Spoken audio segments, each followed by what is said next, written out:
Welcome to Hindu news 9.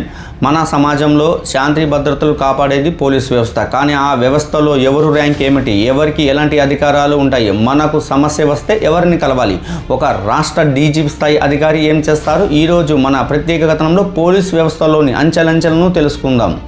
Police వ్యవస్థలో అత్యున్నత పదవి DGP, director general of police అంటారు. వీరు రాష్ట్రానికి పోలీస్ బాస్. రాష్ట్ర వ్యాప్తంగా శాంతి భద్రతలను పర్యవేక్షించడం, ప్రభుత్వానికి నేరుగా జవాబుదారీగా ఉండడం, ముఖ్యమంత్రి లేదా హోంమంత్రికి భద్రతాపరమైన సలహాలు ఇస్తారు. వీరు రాష్ట్ర స్థాయిలో ఏదైనా పెద్ద కుట్ర లేదా గొడవలు జరిగినప్పుడు వీరు వ్యూహరచన చేస్తారు. శాంతి భద్రతలు బాగుంటేనే రాష్ట్రాలు బాగుంటాయనేది వీరి యొక్క నమ్మకం. డీజీపీ కింద ఐజీలు, డిఐజీలు ఉంటారు. కానీ ప్రజలుగా ఎక్కువగా వినిపించే పేరు ఎస్పీ లేదా సిటీల్లో అయితే కమిషనర్. వీరిని సిపి అంటారు. ఒక జిల్లా మొత్తం నేర నియంత్రణ వీరి చేతుల్లో ఉంటుంది. జిల్లాలోని పోలీసు బలగాలను నడపడం, బదిలీ చేయడం వీరి పని. జిల్లా వ్యాప్తంగా క్రైమ్ రేటు తగ్గడానికి, మహిళల రక్షణ కోసం షీ టీమ్స్ వంటి వినూత్న ఆలోచనలు వీరు అమలు చేస్తారు.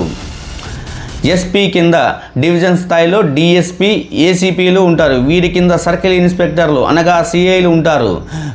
2-3 పోలీస్ స్టేషన్లను పర్యవేక్షించడం సిఐ బాధ్యత. పెద్ద పెద్ద నేరాలు దర్యాప్తును వీరు స్వయంగా చూస్తారు. స్థానికంగా ఏదైనా గొడవలు జరిగినప్పుడు ఎస్ఐ పరిష్కరించలేకపోతే సిఐ రంగంలోకి దిగుతారు. అలాగే పోలీస్ వ్యవస్థలో ప్రజలకు అత్యంత దగ్గరగా ఉండేది ఎస్ఐ.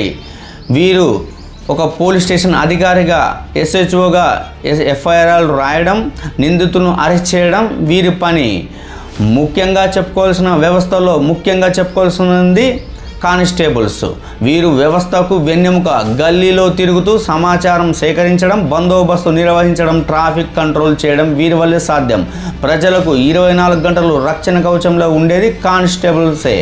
కాబట్టి చూశారుగా, పైన డీజీపీ గారి ఆదేశం ఉంటే కింద కానిస్టేబుల్ వరకు ఆ పని పక్కాగా జరుగుతుంది. ఏ పని అయినా పోలీసులకు మనం సహకరించాలి, వారు చేసే మంచిని మెచ్చుకోవాలని హిందూ న్యూస్ 9 కోరుకుంటుంది. జై హింద్, భారత్ మాతకు జై.